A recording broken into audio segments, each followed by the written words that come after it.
जब सरहद पर दुश्मन की हर चाल पर अब नजर रखनी हो, तब बदलते युद्ध के तौर तरीकों का जवाब देना हो, जब आतंक, ड्रोन और हाइब्रिड वॉरफेयर जैसी चुनौतियां सामने हो और उनका मुकाबला करना हो, तब भारत की सेना सिर्फ सतर्क नहीं बल्कि खुद को लगातार और अधिक मजबूत बनाती है। और इसी तैयारी का जायजा लेने के लिए सेना प्रमुख general Upendra Dwivedi northern command पहुंचे।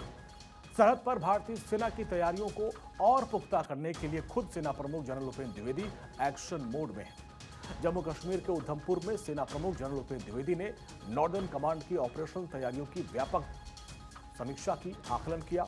उधमपुर में नॉर्दर्न कमांड के मुख्यालय पहुंचे सेना प्रमुख ने देश की सुरक्षा तैयारियों का ऐसा जायजा लिया जिससे दुश्मनों के खेमे में खलबली मचनी तय। इस दौरान आर्मी चीफ ने कमांड ऑफ फॉर्मेशन हेडक्वार्टर के अधिकारियों के साथ विस्तार से चर्चा की। सीमा सुरक्षा से लेकर भविष्य के युद्ध की रणनीतियों तक हर पहलुओं पर उन्होंने समीक्षा की।